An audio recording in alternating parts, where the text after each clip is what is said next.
दोस्तों पिछली क्लास में हमने दशमलव भाग को करना स्टार्ट कर दिया था, जिसमें हमने बताया था कि दशमलव भाग को कैसे किया जाता है। आज की क्लास में हम कुछ टॉपिक्स रह गया था, उसको हम बताएंगे और फिर उससे आगे अगला टॉपिक नया स्टार्ट करेंगे। तो चलिए दोस्तों स्टार्ट करते हैं।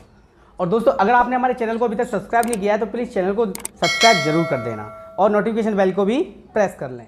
तो दोस्तों एक कुछ सवाल दिए हैं, आइए देखते हैं इन सवालों को कैसे करते हैं। तो जैसे कि पहला सवाल दिया है 1 2 3 यानी 123 में 10 से डिवाइड करना है। दूसरा दिया है 123 में 100 से डिवाइड करना है। तीसरा दिया है 123 में 1000 से डिवाइड करना है। और चौथा है 123 में 10,000 से डिवाइड करना है। मैंने यहाँ क्या लिया है 10, 100, 1000 और ये 10,000। जब भी डिवाइड के रूप में जीरो आ जाती है, यानी कोई एक संख्या हो, जैसे 1 हो 2 हो और उसके साथ में 0 आ जाती है और उसका डिवाइड अगर करना है तो हम उसका डायरेक्ट कैसे करेंगे वह आज हम सीखते हैं। तो चलिए इसको स्टार्ट करते हैं। जैसे ये देखिए, मैंने आपको एक चीज़ बताई थी कि जब भी हम भाग देते हैं तो हमारा पॉइंट किस तरफ जाता है, भाग में इधर की तरफ। किधर जाता है, भाग में पॉइंट इधर की तरफ जाता है। और मैंने एक और बताया था, जब भी हम गुणा करते हैं तो पॉइंट किधर जाता है, इधर की तरफ। किधर, इधर की तरफ। यहाँ हम क्या दे रहे हैं, 10 का इसमें क्या दे रहे हैं, डिवाइड दे रहे हैं। 10 का हमें 123 में क्या करना है, भाग करना है। और मैंने आपको एक और चीज़ बताई थी कि जिस अंक के सामने, जिस संख्या पर पॉइंट नहीं होता, दशमलव नहीं होता है, उसके आखिरी में, उसके लास्ट में क्या मानते हैं, दशमलव को मानते हैं। तो यहाँ पे 123 पर दशमलव नहीं दिया है तो यहाँ पर कहाँ पॉइंट मानेंगे, इसका पॉइंट कहाँ माना जाता है, इसके लास्ट में तो माना जाता है, लेकिन इसको दर्शाया नहीं जाता है क्योंकि हर एक संख्या पर दशमलव चिन्ह होता है। लेकिन अगर दशमलव चिन्ह दर्शाया है तो कहीं ना कहीं लिखा होगा, अगर नहीं दर्शाया है तो कहने का मतलब वह उसके आखिरी यानी अंत में होगा। तो इसका दशमलव कहाँ लगा होगा, यही तो माना जाएगा। तो हमें किसका भाग देना है, 10 का भाग देना है। यहाँ कितनी शून्य है, 1 0 है। कितनी जीरो है, 1 0 है। इसका इसमें भाग देंगे तो पॉइंट कितने स्थान खिसकेगा, किधर खिसकेगा पॉइंट, इधर ही तो खिसकेगा, क्योंकि भाग में पॉइंट कहाँ जाता है, इधर से इधर की तरफ जाएगा। तो यहाँ पर पॉइंट माना जाता है इसका, क्योंकि इस पर पॉइंट नहीं है, पॉइंट नहीं दिया है, तो इसका पॉइंट कहाँ माना जाएगा, यहाँ पे माना जाएगा। अगर हम इसका भाग देंगे, क्योंकि यहाँ पर 1 0 है तो एक अंक ही तो किसकेगा पॉइंट, यानी एक अंक। कितने अंक हो गया, एक अंक हो गया, तो पॉइंट किसक के कहाँ आ गया, यही तो पॉइंट आ गया। तो इसका आंसर आ जाएगा, कितना आ जाएगा, 12.3। उसी प्रकार देखिए यहाँ पर कितने शून्य हैं, एक लगा के कितने शून्य हैं, 0 0 2 है। इस पे भी पॉइंट कहाँ होगा, इस पे भी पॉइंट नहीं दिया है तो लास्ट में पॉइंट होगा। अगर इसका इसमें हम डिवाइड करेंगे तो यहाँ से पॉइंट कहाँ खिसकेगा, 2 अंक खिसक जाएगा। तो कहाँ खिसकेगा, 1 अंक 2 अंक, तो ये पॉइंट खिसक के कहाँ आ जाएगा, यहाँ आ जाएगा। तो इसका आंसर कितना आ जाएगा, 1.23।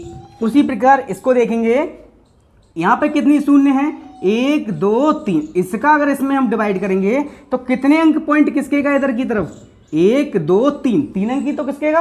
तो अंक गिनेंगे, 1 2 3, पॉइंट कहाँ आ गया, यहीं तो आ गया। लेकिन इस पे आगे हम क्या लगा देंगे, इससे पहले हम क्या लगा देंगे, शून्य लगा देंगे, 0.123। ये इसका आंसर आ गया। उसी प्रकार देखिए इसको देखते हैं, यहाँ पर कितने हैं जी, 1 2 3 4, कितने शून्य हैं, 4 शून्य हैं। अब पॉइंट कहाँ होगा इसका, यही तो माना जाता है।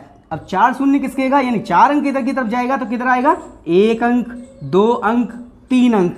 अब चौथा अंक इसमें कम पड़ रहा है, तो मैंने आपको बताया था जब पिछली क्लास में हमने पॉइंट वाले भाग किए थे, तो जब भी अंक कम पड़ जाता है तो एक शून्य बढ़ा देते हैं और यहाँ पे ये पॉइंट आ जाएगा, क्योंकि हमें 4 अंक गिनने हैं। अब यहाँ पे कोई अंक तो नहीं लिख सकते, 1 2 3 कुछ नहीं लिख सकते, लेकिन 0 हम लिख सकते हैं। अगर संख्या अंक कम पड़ता है तो कितना लिख देंगे हम, यहाँ पर 0 लिख देंगे, क्योंकि इसका आंसर कितना आ जाएगा, 0.0123। ठीक है, आई होप आपको ये समझ में आया होगा। चलिए कुछ इसी प्रकार से मैंने यहाँ पर तो मैंने दिया था, यहाँ पॉइंट नहीं दिए थे, डायरेक्ट संख्या लिखी थी और डिवाइड दिया था। लेकिन मैंने यहाँ पर क्या लिखा है, पॉइंट भी लिखा है और उसी प्रकार से मैंने संख्या भी लिखी है। तो इनको कैसे करेंगे, देखिए यहाँ पर कितनी जीरो हैं, 1 0 है। पॉइंट किधर जाएगा, भाग में पॉइंट किधर जाता है, इधर की तरफ ही तो जाता है पॉइंट। तो यहाँ से पॉइंट 1 अंक किसकेगा, तो ये पॉइंट कहाँ जाएगा, यहाँ जाएगा। तो इसका आंसर कितना आ जाएगा, 0.123। उसी प्रकार इसको देखेंगे यहाँ कितने अंक हैं, 1 2, तो कितने अंक किसकेगा, 2 अंक किसकेगा, किधर किसकेगा, 1 अंक 2 अंक, पॉइंट कहाँ आ जाएगा, यही तो आ जाएगा। तो इसका आंसर कितना आ जाएगा, 0.123। उसी प्रकार तीसरा देखते हैं, इसमें देखिए कहाँ पॉइंट है, यहाँ पॉइंट दिया है, कितने अंक, कितनी जीरो है यहाँ पर, 1 2 3, पॉइंट कहाँ जाएगा, 3 अंक किसकेगा, पॉइंट पहले, पॉइंट की स्थिति कहाँ पर है, यहाँ पर है, कहाँ किसकेगा, 3 अंक इधर किसकेगा, कितने अंक किसकेगा, 3 अंक इधर किसकेगा। तो कैसे करेंगे इसको, 1 अंक 2 अंक 3 अंक, 1 अंक तो ये हो गया, अब यहाँ पर नहीं कोई अंक है नहीं है, तो अपनी तरफ से हम क्या मान लेते हैं, 0 मान लेते हैं। यहाँ भी अपनी तरफ से क्या मानेंगे, 0 मान लेंगे, और पॉइंट कहाँ लग जाएगा, यहाँ पर पॉइंट आ जाएगा। तो इसका आंसर कितना आ जाएगा, 0.0000123। यानी कहने का मतलब ये है कि जब भी हम 10 का, 100 का, 1000 का, करोड़ का, लाख का, 10,000 का, 10 लाख का, कितने का भी हम किसी भी संख्या में भाग देते हैं, उसके भाग देने पर पॉइंट हमेशा किधर की तरफ जाएगा, इस तरफ चला जाएगा। बस ये आपको डायरेक्शन याद रखना है। गुणा में पॉइंट किधर जाता है, इधर की तरफ। चलिए इसको थोड़ा शॉर्ट में समझते हैं, इसका निष्कर्ष निकालते हैं आखिर क्या है। देखिए मैंने यहाँ पर कोई संख्या मान ली x, अगर मुझे x में 10 का भाग देना है तो इसका किधर पॉइंट किसकेगा, इधर ही तो पॉइंट जाएगा। मैंने क्या बोला था कि जिस संख्या पर, जिस अंक पर पॉइंट नहीं होता है उसके आगे हम पॉइंट मानते हैं। तो इसका पॉइंट कहाँ होगा, यही तो होगा, इसके इधर की तरफ तो होगा। अब ये भाग में पॉइंट किधर जाता है, इधर की तरफ तो जाएगा। तो यहाँ से 1 अंक किसकेगा, क्यों 1 अंक किसकेगा, क्योंकि यहाँ पर 1 लगाकर 1 शून्य है, तो कितने अंक खिसक जाएगा, 1 अंक किसकेगा। तो यहाँ 1 अंक ये हो गया, तो पॉइंट कहाँ जाएगा, यहाँ आ जाएगा। तो इसका आंसर, पॉइंट से पहले हम 0 अपनी तरफ से लगा देते, तो इसका आंसर आ जाएगा 0.x। उसी प्रकार देखिए हम इसको लिखते हैं x/100। इसको हम कैसे करेंगे, यहां पर भी पॉइंट नहीं दिया है तो इसका भी पॉइंट कहां माना जाएगा, इधर माना जाएगा। कितने अंक, कितनी शून्य है, 1 2, तो पॉइंट किधर जाएगा, 1 अंक 2 अंक। यहां पर तो कोई अंक है ही नहीं है, तो अपनी तरफ से हम क्या बढ़ा देते हैं, शून्य बढ़ा देते हैं, और उसके बाद क्या लग जाएगा, पॉइंट लग जाएगा। तो इसका भी आंसर क्या जाएगा, 0.0x।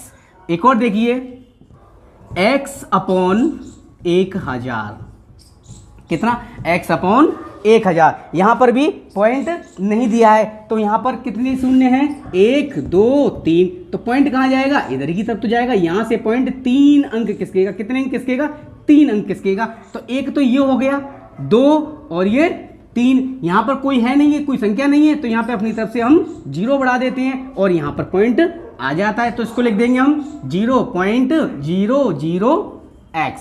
उसी प्रकार एक और देखते हैं, अगला सवाल है x/1,00,000। इसमें देखिए कितने शून्य हैं, 1 2 3 4 5। अब पॉइंट कहाँ होगा इसका, यही तो पॉइंट माना जाएगा। अब ये कितने अंक किसकेगा, 5 अंक किसकेगा, क्योंकि शून्य कितनी है हमारी, 5 शून्य है, तो ये कितने अंक खिसक जाएगा, 5 अंक खिसक जाएगा। तो देखिए 5 अंक यहीं से तो खिसकेगा, किधर की तरफ जाएगा, इधर की तरफ जाएगा। तो 1 अंक तो यहाँ मौजूद है ही है, कितने अंक और बचते हैं, 4 अंक और बचते हैं। अब 4 अंक तो यहाँ दिए है नहीं है, तो जब अंक नहीं दिए होते हैं तो अपनी तरफ से क्या मान लेते हैं, शून्य मान लेते हो। तो यहाँ भी 0 आ जाएगा, यहाँ भी 0 आ जाएगा, यहाँ भी 0 आ जाएगा। कितने हो गए, 2 3, कितने हो गए, 1 2 3 4। अब ये लास्ट का कौन सा बचा, 5। कितने अंक हो गए, 1 अंक 2 अंक 3 अंक 4 अंक 5 अंक। पॉइंट कहाँ जाएगा, यहाँ पर पॉइंट आ जाएगा। तो इसका आंसर कितना आ जाएगा, 0.0000x। ये इसका क्या आ गया, आंसर आ गया। आई होप आपको ये मेथड समझ में आया होगा। थोड़ा सा और समझने का प्रयास करते हैं कुछ और एग्जाम्पल के साथ में। तो दोस्तों कुछ एग्जाम्पल और दिए, चलिए इनको भी करने का प्रयास करते हैं। यहां पर देखिए x/z/10 दिया है, तो यहां पर पॉइंट कहां माना जाएगा, यही तो माना जाएगा। कहां माना जाएगा, इसके लास्ट में, क्योंकि अगर पॉइंट दिया होता तो इनके बीच में कहीं ना कहीं दर्शाया जाता या इससे पहले दर्शाया जाता। जब पॉइंट नहीं दिया है तो संख्या के लास्ट में दशमलव को मानते हैं, तो इसका पॉइंट कहां माना जाता है, यही तो माना जाएगा, लास्ट में ही तो पॉइंट माना जाएगा। तो यहां से कितने अंक है, कितनी 0 है, 1 0 है, तो कितने अंक किसकेगा, 1 अंक ही तो किसकेगा। तो यहां से 1 अंक तो ये हो गया, तो पॉइंट कहां जाएगा, यही तो आ जाएगा इसका। तो इसका आंसर आ जाएगा x/z।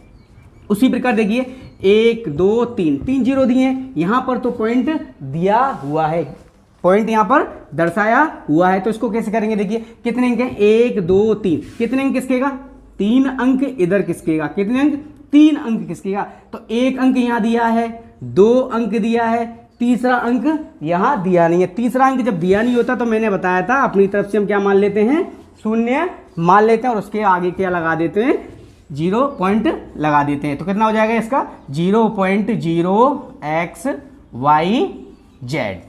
दोस्तों तीसरा एग्जांपल दिया है 0.xyz अपॉन 1 लाख। तो चलिए इसको देखते हैं कैसे करते हैं। देखो यहाँ पर पॉइंट की स्थिति यहाँ पर दर्शाई हुई है, कहाँ पर दर्शाई है 0.xyz। तो इसको कितने अंक खिसकेगा 1 2 3 4 5, कितने अंक पॉइंट खिसक जाएगा 5 अंक इधर ये पॉइंट खिसक जाएगा। यहाँ पॉइंट की स्थिति कहाँ पर है, यही तो दी है। तो पहले इसको लिखेंगे xyz और पॉइंट कहाँ पर दिया है, यही तो पॉइंट दिया है, यही तो पॉइंट दिया है और ये 0 भी लगा है।